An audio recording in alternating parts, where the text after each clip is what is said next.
Uh-huh. 2 dance parties in one day. It's making for a really good day. Risers and thrivers, welcome back to the show.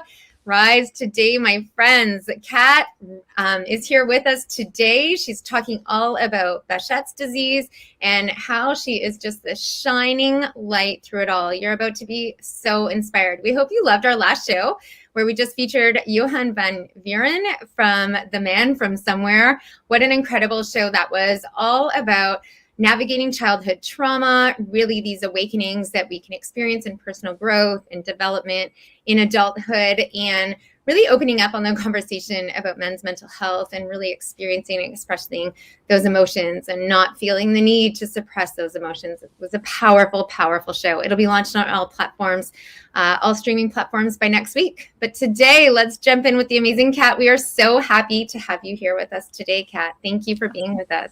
Oh, hi. Thank you so much for having me. Hello. Tell our audience where you're calling in from today. I'm from Salisbury in Wiltshire. That's in England. I actually live right by Stonehenge. That's kind of my claim to fame. Oh, I love that. And take us back, Kat. Tell us about your childhood, about how you grew up. You were this thriving young girl. Tell us about that. Yeah, I mean, my childhood was a weird one because all I remember is happy memories. I was such a happy child.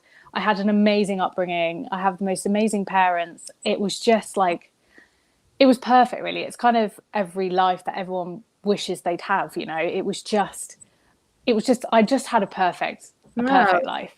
Just truly idyllic.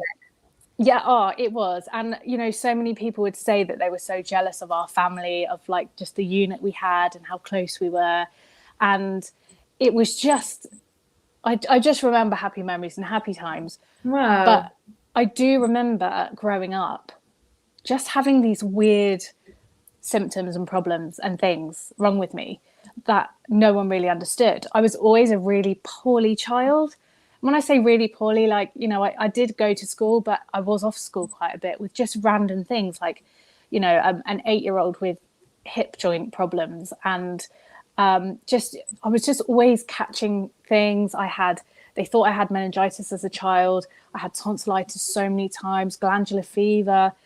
I had, at one point, I think I was about 10 years old, I had gout, which is something that kind of older men get. Yeah, it was weird. And then at one time I'd like had something wrong with my rib, and it turned out I had a crack there for some reason. We don't know why. We don't know how I did it, but for ages it was misdiagnosed as stress.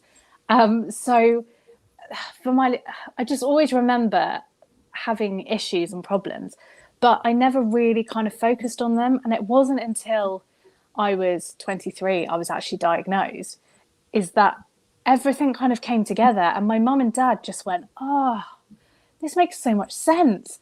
But at the time, obviously the condition that I've got is 1 in 100,000. It's very rare.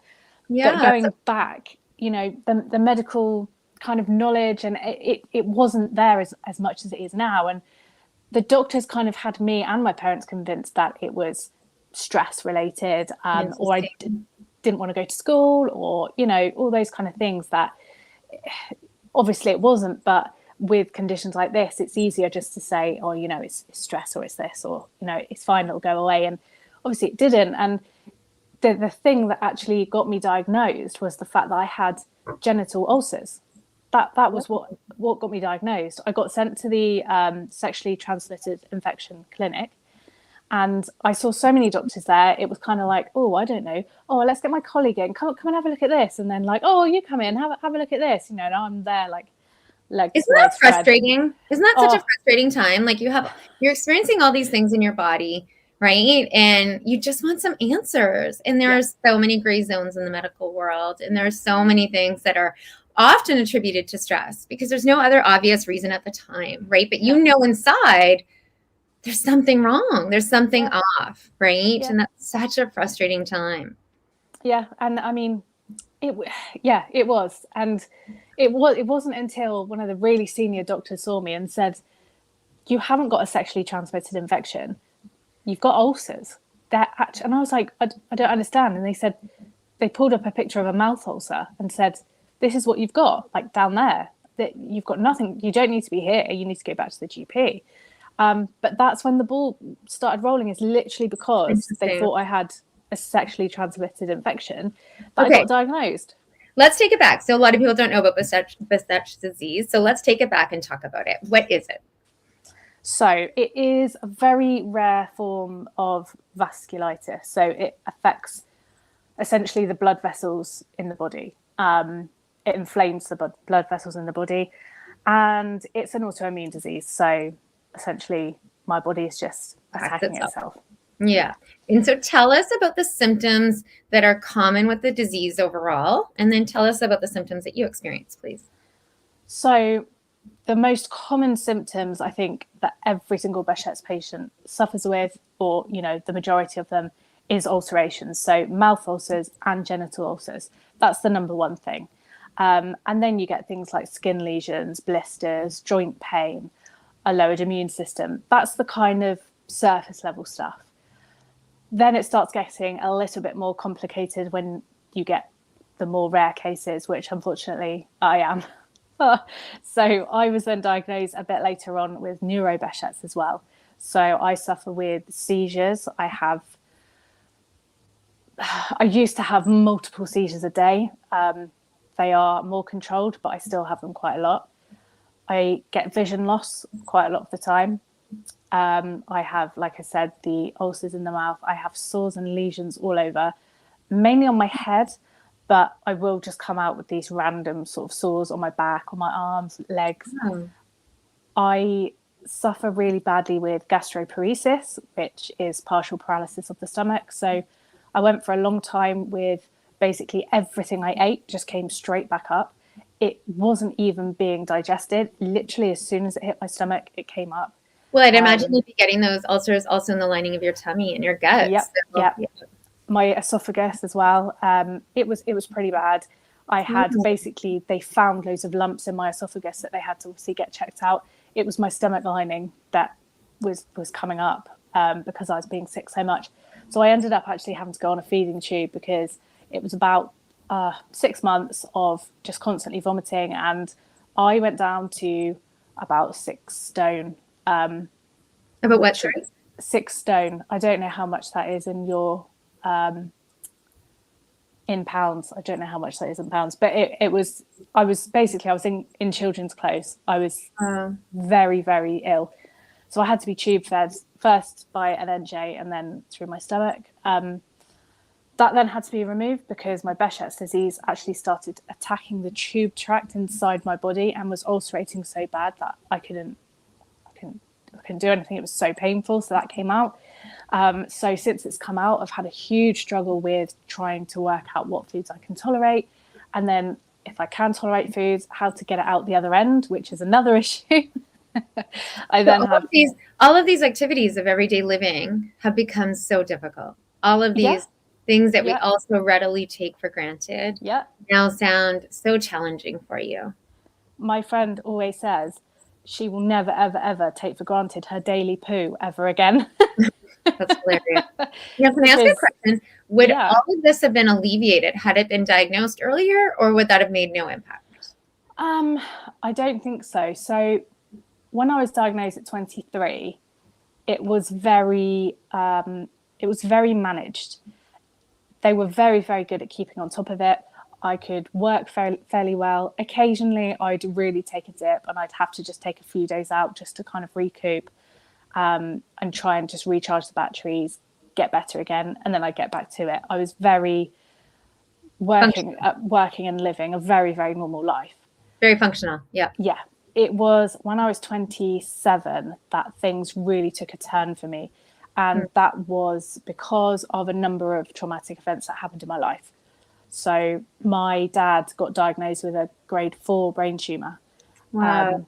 Out of nowhere, literally. He was absolutely fine, perfect family, like I said, amazing parents. All of a sudden, one day, my brother finds him on the floor, and 2 months later, he's diagnosed and given a year to live. That was really hard because we all cared for him. We watched him deteriorate for the year. It was in that year that I experienced my first seizure. After he died in the 2017 in the December, literally a year to the day of when he was diagnosed. then I think it was 3 days after my dad's funeral, my husband left. My husband decided he didn't want to be with me anymore and left. So I then had no dad, no husband. I then was looking at a divorce. I was looking at losing my house. Things started getting pretty tough for me. And obviously having this condition inside my body, obviously something sparked in there that totally just threw my life upside down. I then lost my nan and my granddad in the coming months after that. And my life just totally changed. I was hospitalized and my life hasn't been the same since. And, there's always questions of if and why, and if all that hadn't have happened, would I still be living a normal life, and all of that kind of stuff. But that definitely had an impact. 100%. Of course. Tell us, how functional are you today? I manage, but my life looks nothing like what it used to. I struggle with that. I really struggle with that. So before, I was a singer dancer. I worked in America for a while. I worked for Disney. I came back. I had my own business. So it was entertainment, events. I was singing. Every weekend I was working. I was just living the dream that I always dreamt of. My life's very different now. Obviously, I had to give up all of that. I can't work. I have treatment every 6 weeks. So every 3 days I go to the hospital, for 3 whole days every 6 weeks. And that's a plasma exchange. So they take out all of my plasma with the horrible auto antibodies that are not very nice to my body, give me a donor plasma. And that has to be repeated every 6 weeks to keep me at a kind of manageable level. I've lost. Do you feel better? Do you feel better after those treatments? I do. I pick up. I definitely feel it when it's starting to dip off. But it has controlled my seizures a bit better and the gastroparesis a bit better. They're both still there and they're both still an issue, but it definitely gives me a better quality of life. I don't really have much mobility. I rely on, so I've got like a manual wheelchair, an electric wheelchair, a walker, I've got walking sticks, I've got crutches. It really just depends on how I am. But I can't walk. I don't walk unaided. Another thing that I have is I'm still going through a diagnosis, but I just keep passing out. I literally just drop to the floor, just go, pass out. So in the face of so much challenge, I admire you on your Instagram account. I've followed you for some time now, and I find you to be such a light. So can you tell our audience a little bit about how you maintain your spirit in the face of all of these challenges? I think a lot of people ask me this, and sometimes I say, like, do I? Do I? But I think for me, I've got this thing that I don't want to waste my life. If this is how my life is for the rest of my life, I don't want to look back and think, well, you were just bitter and miserable and, you could have made so much more of your life. But I also feel like your mindset obviously can't cure you, but it definitely helps. And I just think, at the end of the day, I always do like my little win. What can I get today for a win? I had a poo. That's a brilliant win. Or, I saw my niece, or I had cuddles on the sofa with my dog, or I just always try and find something just to kind of end the day on a positive, because that's huge. That's huge. Focusing on those small wins and celebrating those small wins is huge as a motivating factor for us. A lot of people can start off on a journey, right, and lose that strength to continue. But focusing on those tiny small wins, and I have been there, where those tiny small wins are really so insignificant in the everyday picture of everyday normalcy, right? But they're of huge significance in our worlds when we're facing those challenges. And seeing them as of huge significance is so important, seeing them for what they are and celebrating our victory on that day. For me, it was like getting up and showering. It was such a feat of feats on most days, just to physically get the energy, get the willpower to get in the shower with all my medication pulls, wheeling them all in. I just remember all of this. And it was just so brutally hard just to shower, but it was my feat of the day. I would always try to dress and, for success of the idea. For me, success was just feeling healthy. So I would try to dress as if I felt healthy, and celebrating those wins. It's so important. It's not like, oh, all I did today was shower. You have to change that perspective and be like, gosh, I showered today. That's, give myself a little tap on the back here, because that's a feat today in the face of all the challenges that I have. And it is totally the reframe, but that's phenomenal. That, perspective that you have to celebrate those wins. But you're such a light and you're such an inspiration. And tell us some more of your coping strategies. Actually, first, if you don't mind, what does it feel like on your really hard days, Kat? Like, what does it feel like deep inside? It's hard. It's really hard. I do get the really, really hard days, which I'm quite open about sort of afterwards, where I literally feel like I am wasting oxygen. I just feel like I am like, what is the point? What is the point of me being here? Because I'm literally just here. That's it. I'm led all day with the TV on, or like that's it. That's all. And it's those thoughts that kind of take over me. Like, are you ever going to get out of this? Is it going to get better? And a lot of people say to me, oh, you're so positive and you'll say this. And I say, yeah, I am. But I also do struggle. And I talk about my struggles because it is a huge part of my journey and my life. But what I say to people, especially people who kind of reach out to me and ask me for advice or say they're struggling, it's okay. Like, your life isn't normal. You're not living a normal life. It's okay. I even say to my partner, Chris, I'll say to him, it's okay for you to struggle as well. It's okay for you, because our relationship isn't normal. We're in our early 30s and you're essentially being a carer for your girlfriend.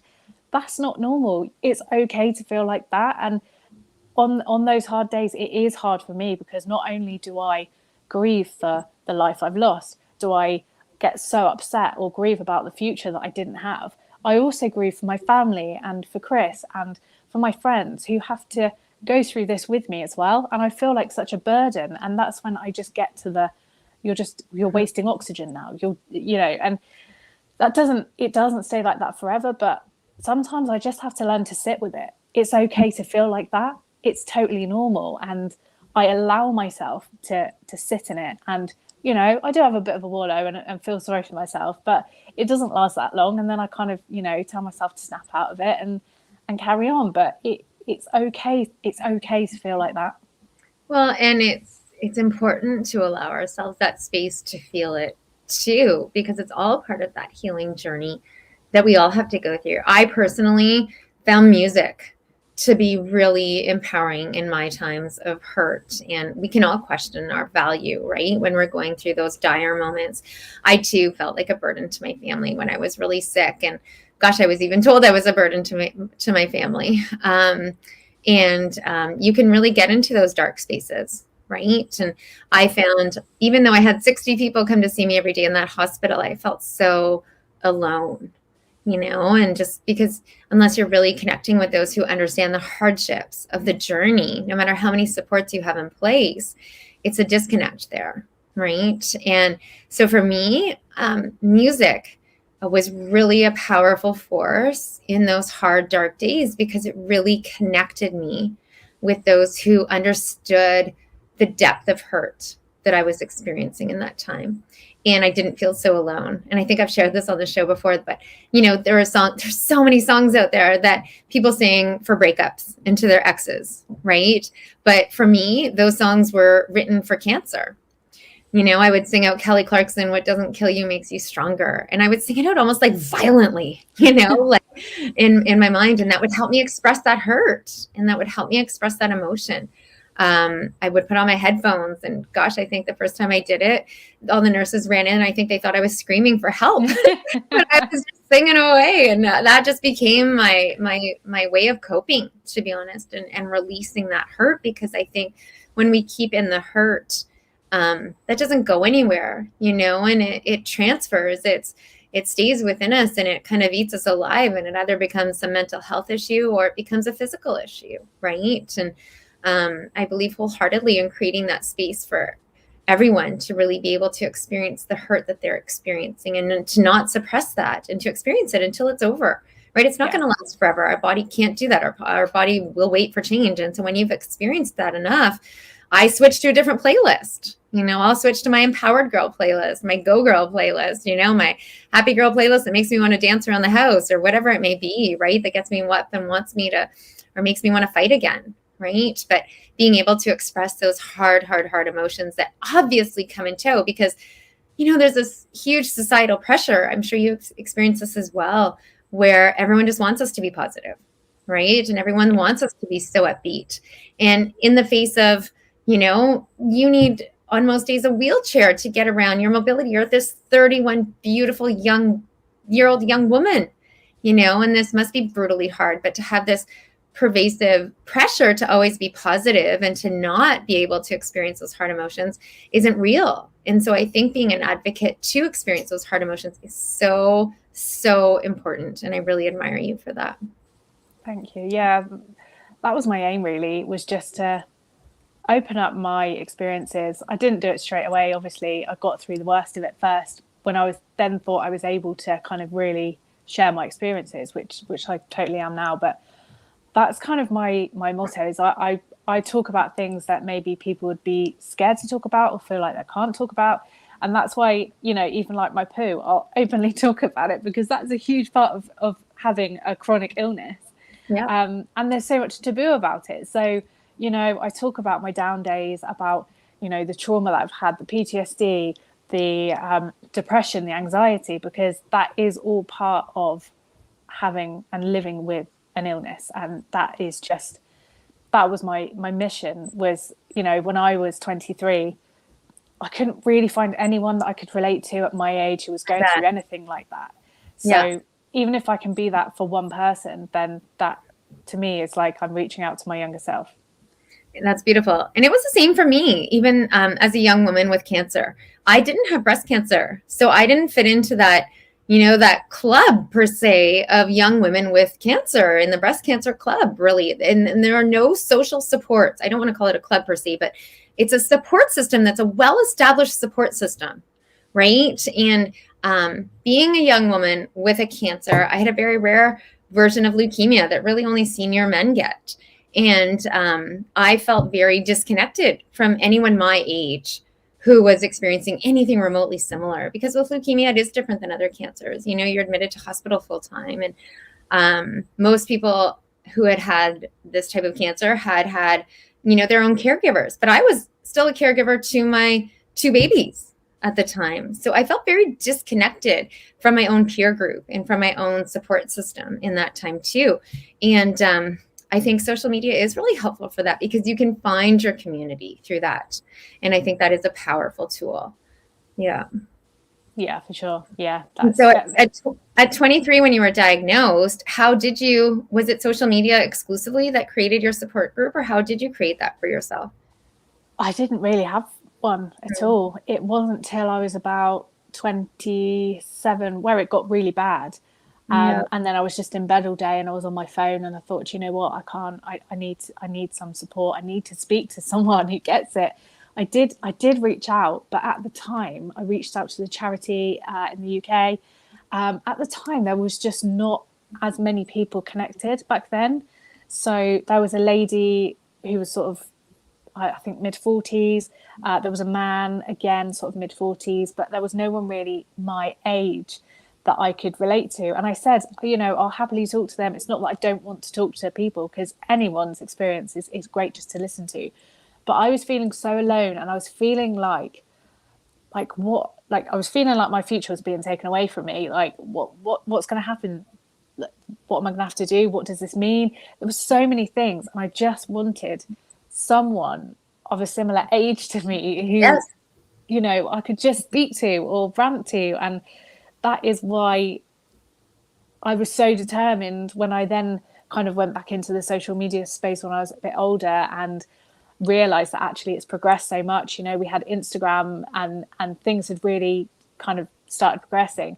The Instagram community for me is just my lifesaver. I have met the most amazing people who I have supported, but then in turn have supported me as well. It's just the best place for me that it is just what I needed. And I do feel like things happen and fall into place for the right reason. But I was meant to find these people. I was meant to find you. I was meant to find these people because that has been my support system that I never had when I was first diagnosed. Yes. And what do you see for your future, Kat?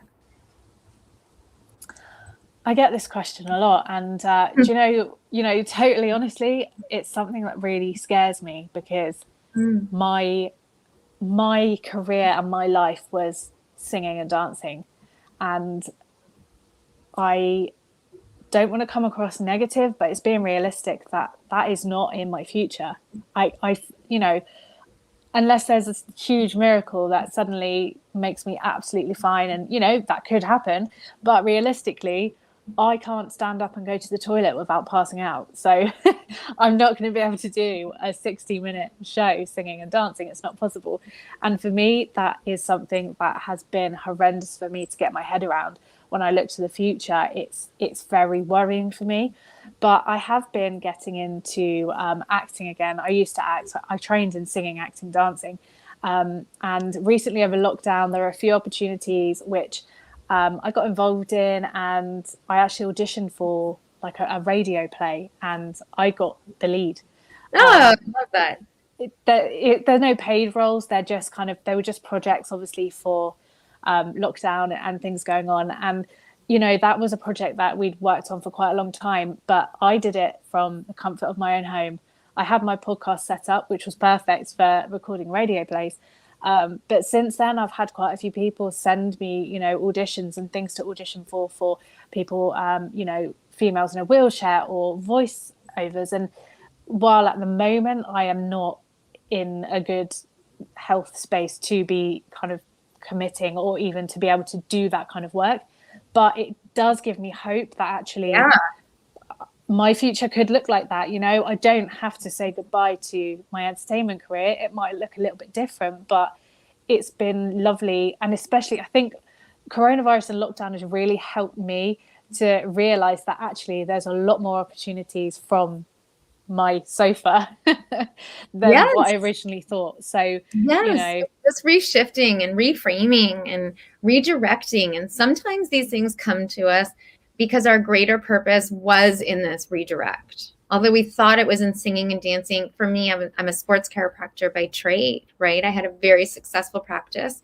and I can never return to my practice because I'll never have that physical strength. This world of COVID is always my world of being immune compromised and being more at risk of bugs. And in the winter here in Canada with, you know, colds and flus and being in such a closely natured profession, the risk of those infections is far too great. And again, I'll just never have that physical strength. The fatigue would come in so early compared to my previous life, right? So you kind of have to get through these journeys, survive per se, right? Dust yourself off. And then you're like, shoot, now what?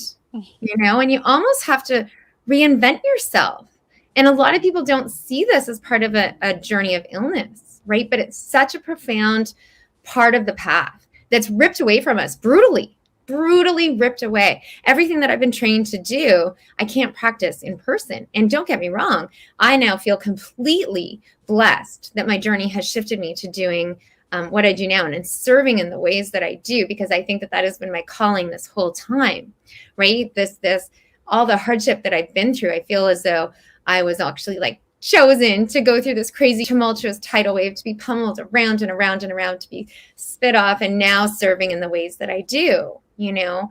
But it's really hard at the time when you're in the thick of it, you know, and you're dusting yourself off, and, you know, you too, your husband left, and my husband chose to divorce, and, you know, I'm just barely days after my getting out of the hospital. I'm now facing a move and adjusting to life as a single mom. And what am I going to do in my free time when my kids are with my ex? And what am I going to do career-wise? Like, what am I going to do?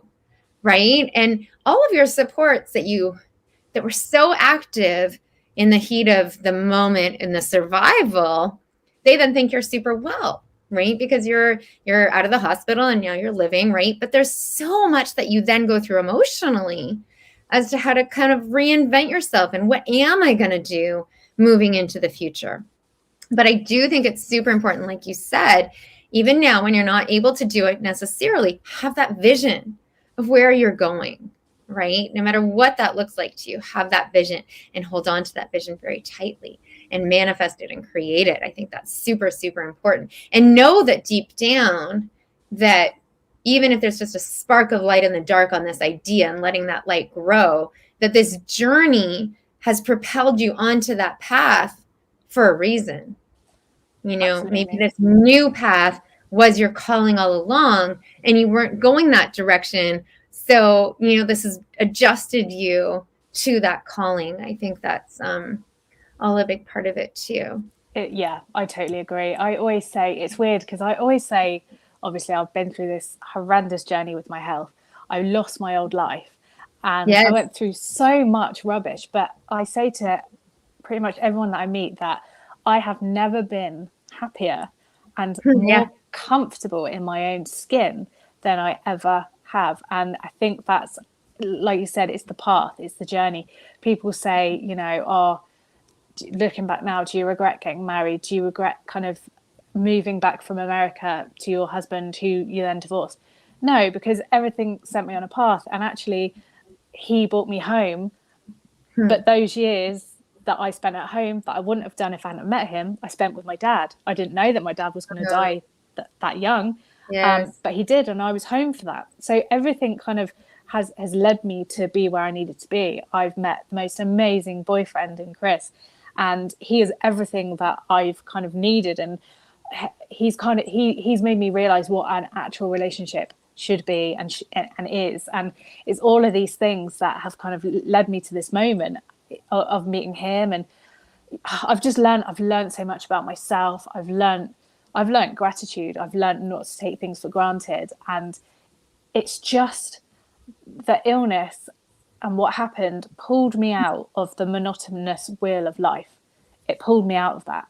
Yes, it gets you off. It gets you off the autopilot drive faster than anything else, you know. And I would have lived. I cannot agree more with you. Said very powerful words in that segment, and I would have lived a life, you know, full and rich. But my heavens, the enlightenment that I've experienced and the awakenings, I live this incredibly rich life now, and I live a million more lives each and every day than I ever would have lived before.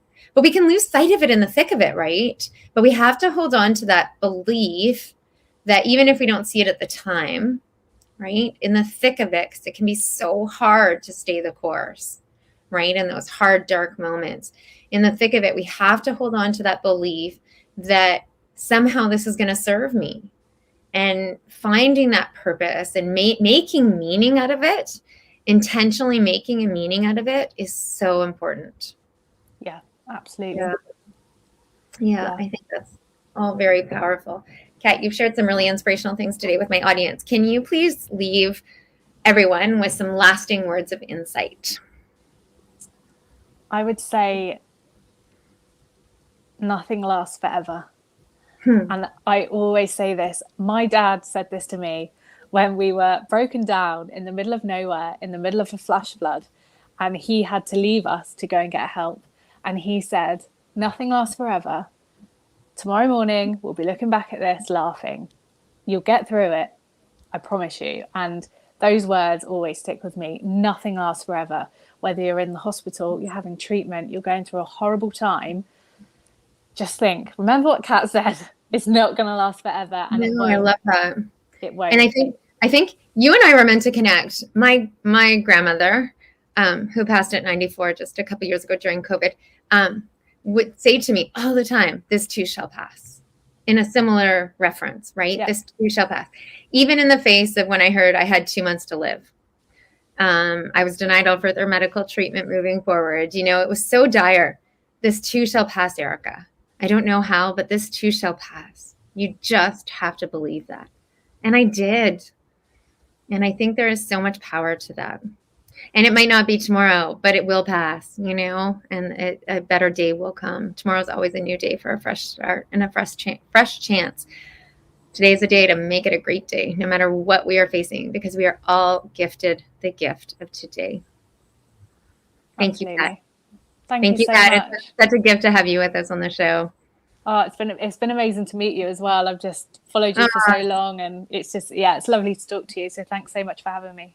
I see many more conversations in our future. And actually, I'd love to get your boyfriend on the show and have his opinion on being in the caregiver role, because I think that's a really big topic that we haven't opened up enough on this show too. I think that's super important. It's often downplayed, the role of the caregiver and the stress of the caregiver, and how you all find so much joy and focus on that in light of everything and the challenges. Can I ask one last question? What brings you most joy, Kat? Most joy, I'd say music as well. Music's my go-to. Music is the connection I had with my dad. My dad was a singer and a guitarist in a band. That's where I got it from. And I sang at his funeral. And I know some people are like, that's weird. How the hell did you do that? But you know what? We did it because that was our connection. That was our thing. And it's music. Whatever I'm feeling, it is music that gets me lost. And in the face of the long haul, the reason I ask that, because with chronic illness, like you're enduring, right, you need to create those moments of joy for yourself, because burnout happens not from doing too much of something, but from doing too little of what truly brings us joy. And so the reason I asked what brings you most joy is to really remind our audience and our viewers to create those moments, no matter what you're facing today. Create those moments, maximize today, maximize the power of now in the ways that you are able to create happiness and joy in your life. Do more of what makes you happy, no matter what you are facing today, no matter what struggles are on your plate. We are here to support. We are here to inspire and empower. We hope you've loved today's show, and we'll look forward to seeing you in another 2 weeks. All the best, everyone. Rise today, my friends. Thanks again, Kat. Thank you.